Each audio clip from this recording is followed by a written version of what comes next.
ఉన్న బంగారాన్ని విడిపించి ఆ రోజు ఆన్లైన్ రేటుకే మేము కొంటాం. Sharma gold company.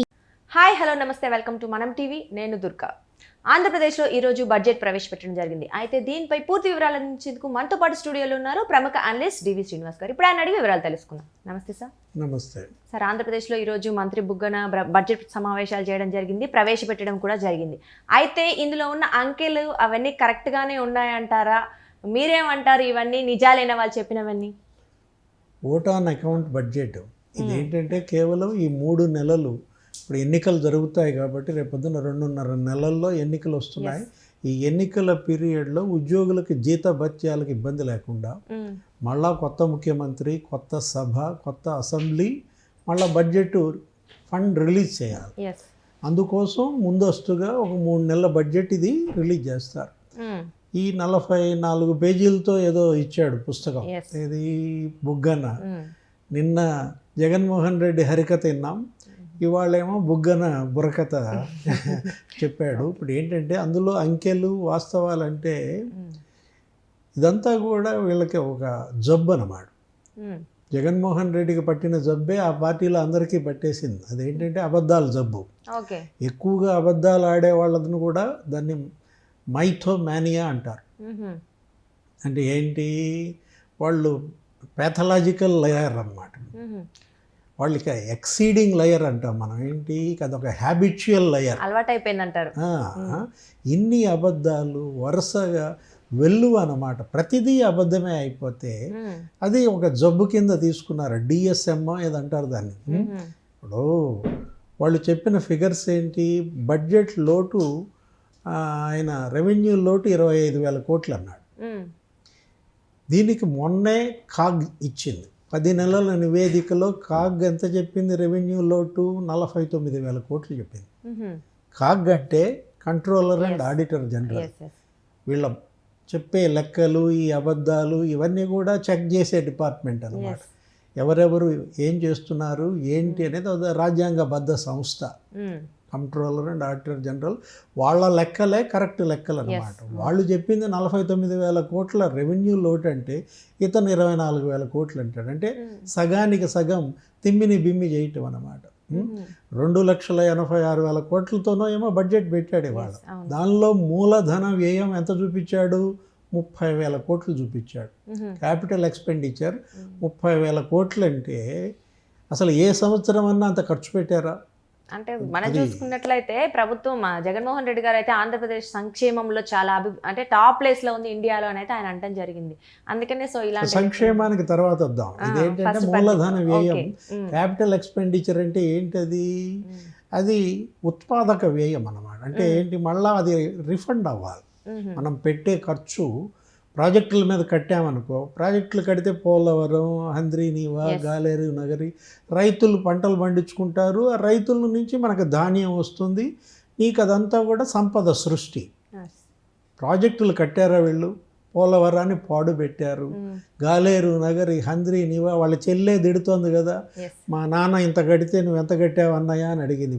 10% కట్టడానికి కూడా నీకు చేతులు రాలేదా అని ఆమె క్వశ్చన్ చేసింది. ప్రాజెక్టులన్నీ కూడా పాడు పెట్టేశారు. డయాఫ్రమ్ వాల్ దెబ్బతింది, గైడ్ బండ్ కుంగిపోయిందన్నమాట పోలవరంది. ఇప్పుడు 30,000 కోట్లు క్యాపిటల్ ఎక్స్పెండిచర్ పెట్టాడంటే పేదలకు ఇళ్ళు ఏమైనా కట్టాడా?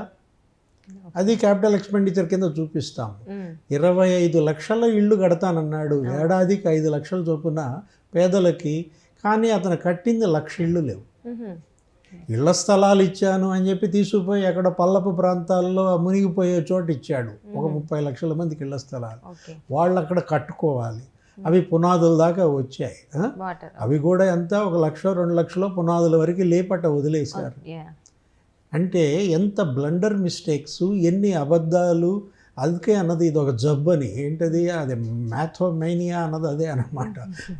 ఇప్పుడు సంక్షేమం, నిన్న హరికథ విన్నావు కదా, జగన్మోహన్ రెడ్డి గారు గవర్నర్ ప్రసంగం మీద ఏం చెప్పాడు? సంక్షేమం మీదే అన్నాడు. నేను 124 సార్లు బటన్ నొక్కానంటాడు. ఆయన పేరే బటన్ సీఎం అయిపోయింది. బటన్లు నొక్కటం ఈయనే కాదు, అందరూ నొక్కుతారు. బటన్ నొక్కటం అంటే అతనికి ఏదో తమాషాగానో ఏదో చిన్నపిల్లల ఆటగానో ఫీల్ అవుతున్నాడు. పదే పదే అదే పదం వాడుతున్నాడు. 124 సార్లు నేను బటన్ నొక్కాను, నా కోసం 2 సార్లు మీరు బటన్ నొక్కరా, రేపు పొద్దున మిషన్ ఎలక్షన్స్ లో అంటాడు. ఇప్పుడు వాళ్ళు నొక్కే బటన్ వాళ్ళు నొక్కుతారు, వాళ్ళకి నచ్చితే నొక్కుతారు, నచ్చకపోతే నొక్కరు. నువ్వేంటి, నిన్ను గెలిపించినందుకు నువ్వేం చేశావు? 124 సార్లు బటన్ నువ్వు ఎందుకు నొక్కావంటే 248 పేజీలు సాక్షి యాడ్స్కు నొక్కాడు. ఇక్కడ బటన్ నొక్కటం, అక్కడ సాక్షిలో ఫుల్ పేజ్ యాడ్ అన్నమాట. ప్రతి బటన్కి 2 ఫుల్ పేజీలు యాడ్ వేసుకోవటం తప్ప పండగలకి యాడ్సే. ఏ ముఖ్యమంత్రి అయినా 17 మంది ముఖ్యమంత్రులు చేశారు. దేశంలో 450 మంది ఏమో ముఖ్యమంత్రులు చేశారు. ఎవరైనా సరే ప్రధానమంత్రులు చేశారు ఒక 15 మంది. వాళ్ళకి సొంత మీడియాకి ఇట్లా యాడ్స్ ఇచ్చుకున్నారా? ఏ ప్రధానమంత్రికైనా ఏ ముఖ్యమంత్రికైనా దేశంలో సొంత మీడియా ఉందా? ఆ వ్యాపార సంస్థలకు ఇలా ప్రభుత్వ ధనాన్ని దోచిపెట్టడం అన్నమాట. అంటే ఈ బటన్లు నొక్కడం వెనక రహస్యం ఏంటో నీకు చెప్తున్నా. అంటే వ్యాపార అభివృద్ధి కోసం మొత్తానికి ఈ రాష్ట్రాన్ని, రాష్ట్ర పథకాలని వాడుకున్నారంటారు. అంతే కదా. అప్పుడు ఏంటి, గతంలో ఇదే జగన్మోహన్ రెడ్డి చంద్రబాబు మీద విమర్శ చేశాడు. ఆయన ఏంటి, ఏదో పుష్కరాలకో ఏదో ఈ పండగ కానుకలకు, సంక్రాంతి కానుకలు అవి ఇచ్చేవాడు. అవన్నీ కూడా ఈయన రద్దు చేసేసాడు. వాటికి ఇచ్చినటువంటి ఆహార పదార్థాలు ఉంటాయి, గోధుమ పిండి, బెల్లం, ఇవి ఇస్తారు పండుగ కానుకల్లో. నెయ్యి, ఆ నెయ్యి హెరిటేజ్ ఇచ్చాడని, పుష్కరాల్లో భక్తులకి మజ్జిగ ప్యాకెట్లు పంచితే ఆ మజ్జిగ హెరిటేజ్ ఇచ్చాడని, ఆయన కంపెనీకి ఇచ్చాడని, ఆయన అంతా 10 కోట్లు 5 కోట్లు అది కూడా అందరికీ పంచుతారు. ఏది సంఘంకి ఇస్తారు, హెరిటేజ్కి ఇస్తారు, దొడ్లకి ఇస్తారు, ఇట్లా అన్ని డైరీలకి ఇచ్చుకున్న దాంట్లో దానికి కూడా కొంత వచ్చి ఉంటుంది. అంత బ్లేమ్ చేసి అంత విమర్శ చేస్తే మనమేమనుకున్నాం, అబ్బా ఈయన నిష్పక్షపాతంగా చేస్తాడు, ఈయన మీడియాకి, ఈయన యొక్క వ్యాపార సంస్థలకి ప్రయోజనం ఉండదనుకుంటే అది కాస్త రివర్స్ అయిపోయింది. సాక్షికి యాడ్సే యాడ్స్. సిమెంట్ కొనాలంటే వాళ్ళ సిమెంట్ ఫ్యాక్టరీదే కొనాలా, ఏది భారతీ సిమెంట్స్. అంటే ఏ విధంగా వీళ్ళు ఇలా వాళ్ళ వ్యాపారాలని అధికారం ఉపయోగించుకుని సొంత వ్యాపారాలు పెంచుకోవటమే లక్ష్యంగా పెట్టుకున్నారు. ప్రజల యొక్క సంక్షేమాన్ని ఎలా కాలరాశారు. వెల్ఫేర్ అనేది ఓట్లు కురిపించదు, సంక్షేమం అనేది నువ్వు చేసేదే ఉంది. ఎన్టీ రామారావు చేశాడు, ఇందిరాగాంధీ చేసింది, నరేంద్ర మోడీ చేస్తున్నాడు. అన్ని రాష్ట్రాల్లో చేస్తున్న సంక్షేమమే కదా. నీ ఇంట్లో డబ్బులేం కాదు కదా ఇచ్చేది, ఇదేంటి ప్రజల డబ్బు. అందరూ ట్యాక్సుల రూపంలో కట్టిన డబ్బు పేదరిక నిర్మూలన కోసం, జీవన ప్రమాణాల పెంపు కోసం మనం స్కీముల రూపంలో ఇస్తున్నాం. నువ్వు స్కీముల్లోనే స్కాములు చేస్తున్నావంటే అది కదా ఇవాళ ప్రజల్లో దోషిగా నిలబడటానికి. ప్రతి స్కీము స్కామే అంటున్నారు. జగనన్న ఇళ్ల కాలనీలు కడుతుంటే అది 10,000 కోట్ల స్కామ్ అంటున్నారు. చివరికి చిన్నపిల్లలకి ఇచ్చే చిక్కీలో కూడా 250 కోట్ల స్కామ్ అన్నారు. అంబులెన్సులు కొనుగోళ్లలో కూడా 350 కోట్ల స్కామ్ అన్నారంటే, అంటే పేదలకు ఇచ్చే దాంట్లో స్కామ్ చేస్తే అది తప్పు అన్నమాట. వాళ్ళ ఉసురు మనకు తగులుతుంది.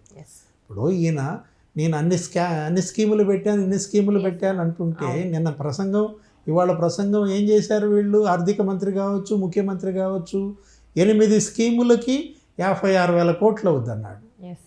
ఇప్పుడు మరి చంద్రబాబు 6 గ్యారంటీలకి ఇంకో 70,000 కోట్లు అవుద్ది, 1,20,000 కోట్లు ఎక్కడి నుంచి తెస్తాడు అంటాడు. నువ్వు ఎక్కడి నుంచి తెచ్చావో ఆయన అక్కడి నుంచే తెస్తాడు. మనం చూసుకున్నట్లయితే ఏపీ అప్పుల్లో కూడా టాప్ పొజిషన్ లో ఉన్నట్లుగా మనకు వార్తలు అయితే వినిపిస్తున్నాయి. ఇంత అప్పుల మీద మరొక అబద్ధం.